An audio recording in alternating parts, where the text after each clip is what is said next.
Hi hello ಸ್ನೇಹಿತರೆ, good morning. Welcome back to my channel. ನಾನು ನಿಮ್ಮ ಪ್ರೀತಿಯ ಪವಿತ್ರ. ಎಲ್ಲರೂ ಹೇಗಿದ್ದೀರಾ ಸ್ನೇಹಿತರೆ? ಚೆನ್ನಾಗಿದ್ರಲ್ವಾ?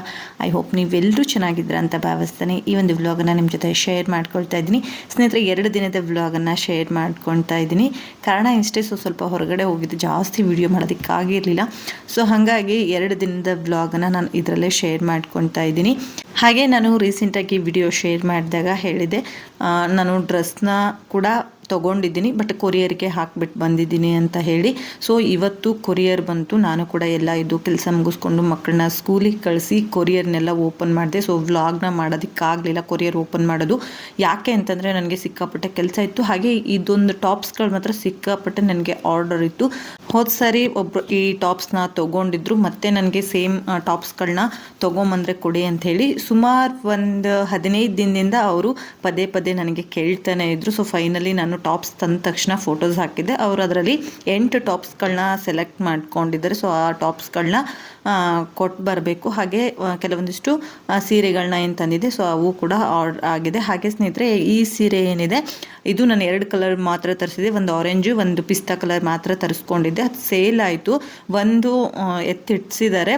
ಅದು ಸೇಲ್ ಆದ ತಕ್ಷಣ ಅದರಲ್ಲೇ ಸ್ಯಾರಿನ ತುಂಬ ಜನ ಕೇಳಿದ್ರು ಅಂತ ಹೇಳಿ ಮತ್ತೆ ಅದೇ ಥರದ ಸ್ಯಾರಿಗಳನ್ನ ರೀಸ್ಟಾಕ್ ಮಾಡಿಸಿದೆ. ಅಂದರೆ ನನಗೇನು ಕೊರಿಯರ್ ಬರ್ತಿತ್ತು, ಸೊ ಅದೇ ಕೊರಿಯರಲ್ಲೇ ನಾನು ಹೇಳಿದೆ, ಅಂದರೆ ಮೊನ್ನೆ ಸೀರೆ ಬಂದ ತಕ್ಷಣವೇ ಸೊ 2 ಕೂಡ ಖಾಲಿ ಆಯಿತು. ಮತ್ತು ನನಗೆ ಆರ್ಡ್ರ್ ಕೂಡ ಬಂದಿತ್ತು. ಸೊ ಕೊರಿಯರ್ ಹೇಗೆ ಇದ್ರೂ ಬರ್ತಿತ್ತಲ್ವ, ಸೊ ಅದರಲ್ಲೇ ಮತ್ತೆ ನಾನು ಒಂದು 5 ಕಲರ್ಸ್ನ ಸ್ಯಾರಿಗಳನ್ನ ಅದನ್ನು ಹಾಕಿಸ್ಕೊಂಡೆ. ಸೊ ಅದರಲ್ಲೂ ಕೂಡ 1-2 ಸೆಲೆಕ್ಟ್ ಮಾಡಿ ಇಟ್ಟಿದ್ದಾರೆ.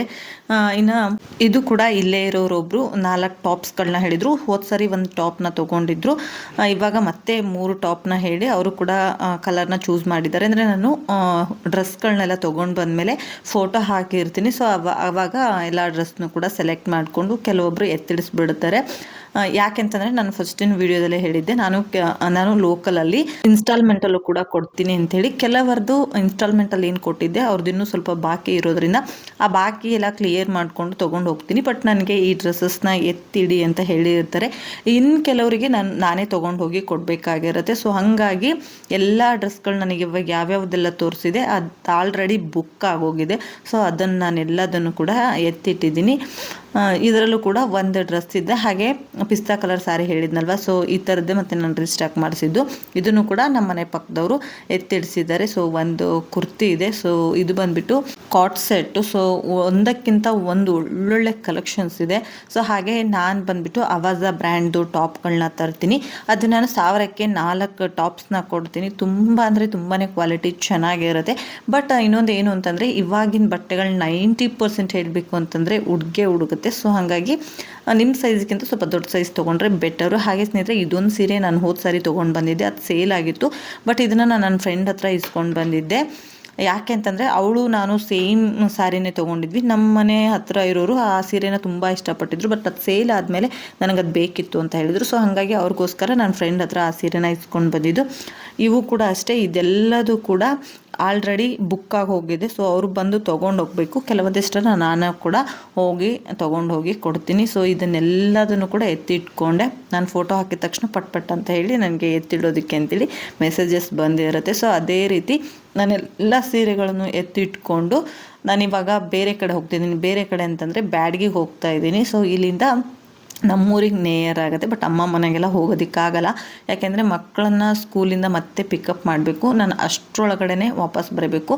ಹಾಗಾಗಿ ಬೇಗ ಹೋಗ್ಬಿಟ್ಟು ಬೇಗ ಬರೋಣ ಅಂತ ಹೇಳಿ ಅಲ್ಲಿಗೆ ಅವ್ರು ಏನೇನು ಟಾಪ್ಸ್ ಹೇಳಿದ್ರು ಅದನ್ನೆಲ್ಲ ತೊಗೊಂಡೆ.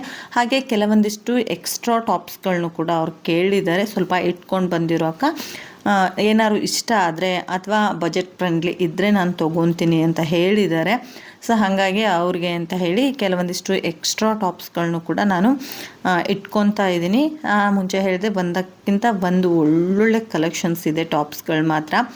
ಸೊ ನೋಡಿ, ಈ ಒಂದಿಷ್ಟು ಟಾಪ್ಸ್ಗಳನ್ನ ನಾನು ಎತ್ತಿಟ್ಕೊಳ್ತಾ ಇದ್ದೀನಿ. One of the my favourite dress ಅಂತಲೇ ಹೇಳ್ಬೋದು.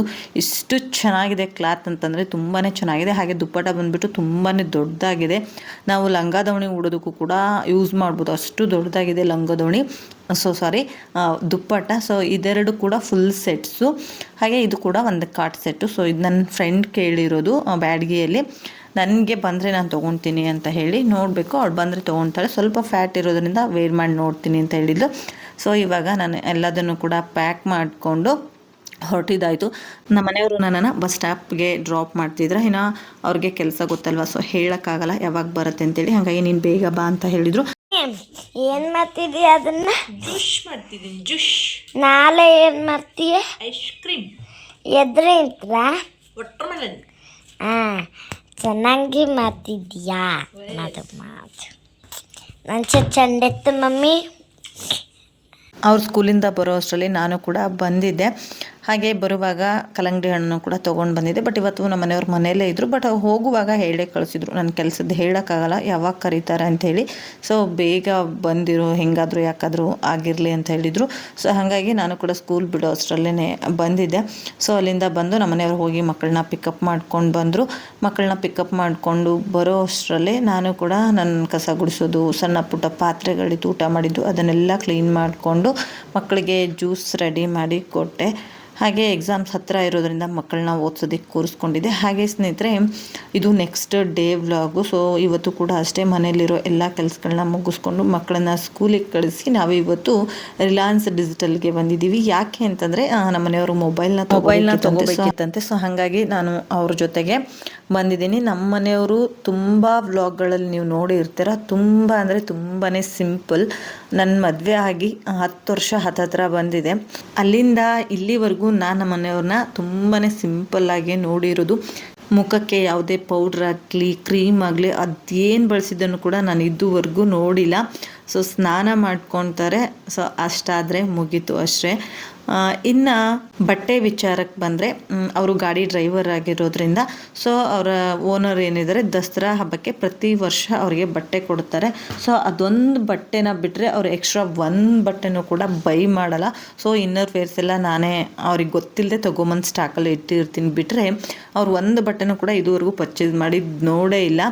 ಇನ್ನು ವರ್ಷದಲ್ಲಿ ನನಗೆ 2 ಸ್ಪೆಷಲ್ ಡೇ ಇದೆ. ಒಂದು ನಮ್ಮ ಮನೆಯವ್ರ ಬರ್ಡೇ, ಇನ್ನೊಂದು ನಮ್ಮದು ಆ್ಯನಿವರ್ಸರಿ. ಸೊ ಇದೆರಡು ಒಂದು ಸ್ಪೆಷಲ್ ಡೇಗೆ ನಾನು ಏನಾದರೂ ಗಿಫ್ಟ್ಸ್ನ ಕೊಡ್ತಾ ಇರ್ತೀನಿ.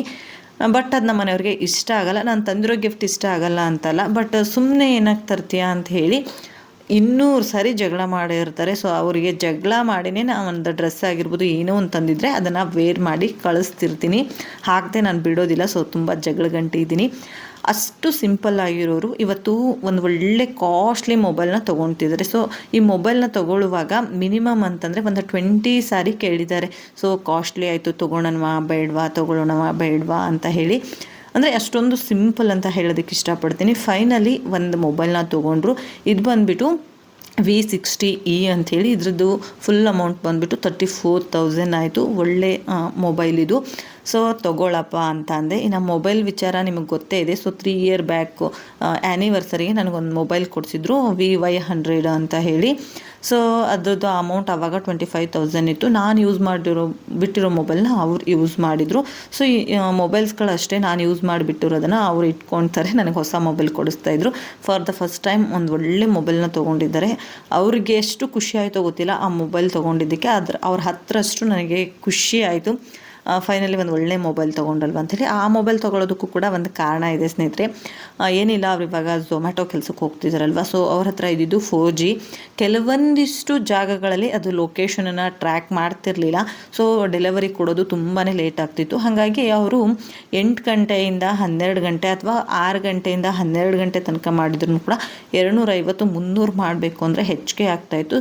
ಸೊ ಲೊಕೇಶನ್ ನೆಟ್ಟಿಗೆ ಟ್ರ್ಯಾಕ್ ಮಾಡಲ್ಲ, ಸ್ಟೋರೇಜ್ ಕೂಡ ಬೇಗ ಫುಲ್ ಆಗುತ್ತೆ. ಸೊ ಒಳ್ಳೆ ಲೊಕೇಶನ್ ಟ್ರ್ಯಾಕ್ ಮಾಡಬೇಕು ಅಂತಂದರೆ 5G ಇವಾಗ ಎಲ್ಲ ಕಡೆ ಅವೈಲೇಬಲ್ ಇದೆ ಅಲ್ವಾ.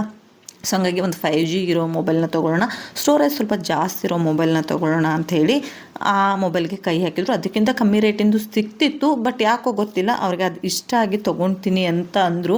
100 ಸತಿ ಯೋಚನೆ ಮಾಡಿ ಆ ಒಂದು ಮೊಬೈಲ್ನ ತೊಗೊಂಡಿದ್ದಾರೆ. ನನಗೂ ಕೂಡ ಖುಷಿ ಆಯಿತು. ಹಾಗೆ ಸ್ನೇಹಿತರೆ, ಅಲ್ಲಿಂದ ಬಂದ ತಕ್ಷಣ ಸೊ ಹೆಣ್ಮಕ್ಳದ್ದು ಗೊತ್ತಿರುತ್ತಲ್ವ, ಮಂತ್ಲಿ ಪ್ರಾಬ್ಲಮ್ಮು. ಸೊ ನಾನು ಅಲ್ಲಿಂದ ಬಂದು ತಲೆ ಸ್ನಾನ ಎಲ್ಲ ಮಾಡಿದೆ. ಇನ್ನು ದಾವಣಗೆರೆ ದುರ್ಗಮ್ಮನ ಜಾತ್ರೆ ತುಂಬ ಹತ್ತಿರದಲ್ಲೇ ಇದೆ. ಆಲ್ರೆಡಿ ನಮ್ಮ ಮನೆಗೆ ಗೆಸ್ಟ್ ಕೂಡ ಬಂದಿದ್ದಾರೆ, ಅಂದರೆ ನನ್ನ ತಂಗಿ ಮಗ ಕೂಡ ಬಂದಿದ್ದಾನೆ. ಸೊ ಇವಾಗ ಹಬ್ಬ ಹತ್ತಿರ ಇರೋದ್ರಿಂದ ಕೆಲವೊಂದಿಷ್ಟು ತಯಾರಿಗಳು ಕೂಡ ಆಯಿತು. ಹಾಗೆ ಮನೆ ಕ್ಲೀನಿಂಗ್ ಕೂಡ ಆಗಿದೆ ಸ್ನೇಹಿತರೆ. ಸೊ ನಾನು ಬೆಂಗಳೂರಿಗೆ ಹೋಗೋದಕ್ಕಿಂತ ಮುಂಚೆನೇ ಎಷ್ಟಾಗುತ್ತೋ ಅಷ್ಟು ನಾನು ಮನೆ ಕ್ಲೀನಿಂಗ್ ಮಾಡಿಕೊಂಡೆ. ಇನ್ನು 1 ಡೇ ಗ್ಯಾಪ್ ಇತ್ತಲ್ವ, ಆವಾಗ ಕೂಡ ಕ್ಲೀನ್ ಮಾಡ್ಕೊಂಡಿದ್ದೀನಿ. ಇನ್ನು ಅಕ್ಕ ನಾನು ಜೊತೆಗೇ ಒಣಮೆಣ್ಸಿನ್ಕಾಯಿ ತೊಗೊಂಡಿದ್ವಿ. ಇದನ್ನೆಲ್ಲ ತೊಟ್ಟು ಬಿಡಿಸ್ಕೊಂಡು ಇದನ್ನು ಪೌಡ್ರ್ ಮಾಡಿಸ್ಕೊಬೇಕು. ಸೊ ಇಷ್ಟಿದೆ ಅಂತಂದರೆ ಸ್ವಲ್ಪ ಟೈಮ್ ತೊಗೊಳೋದಿಲ್ಲ, 2 ಡೇಸ್ ಅಂತೂ ಬೇಕು. ಯಾಕೆಂದರೆ ಮತ್ತೆ ನೈಟು ಅಡುಗೆ ಮಾಡೋದಿರುತ್ತೆ, ನಮ್ಮ ಮಕ್ಕಳನ್ನ ಕೂಡ ಓದಿಸ್ಬೇಕು. ಸೊ ಅಷ್ಟರಲ್ಲಿ ಎಷ್ಟಾಗುತ್ತೋ ಅಷ್ಟು ಮಾಡ್ಕೊಳ್ಳೋಣ ಅಂಥೇಳಿ ತೆಗೆದುಕೊಳ್ತಾ ಇದ್ದೀವಿ. ಹಾಗೆ ಸ್ನೇಹಿತರೆ, ಇದ್ರ ಜೊತೆ ಇವತ್ತಿನ ವ್ಲಾಗ್ ಕೂಡ ಎಂಡ್ ಮಾಡ್ತಾ ಇದ್ದೀನಿ. ಈ ವ್ಲಾಗ್ ಖಂಡಿತ ನಿಮ್ಮೆಲ್ಲರಿಗೂ ಇಷ್ಟ ಆಯಿತು ಅಂತ ಅಂದ್ಕೊಂಡಿದ್ದೀನಿ. ಇಷ್ಟ ಆಗಿದ್ರೆ ದಯವಿಟ್ಟು ಒಂದು ಲೈಕ್ ಮಾಡೋದನ್ನು ಮರಿಬೇಡಿ. ಸಿಗೋಣ ನೆಕ್ಸ್ಟ್ ವ್ಲಾಗಲ್ಲಿ. Thank you for the watching. Love you all. Take care. Bye.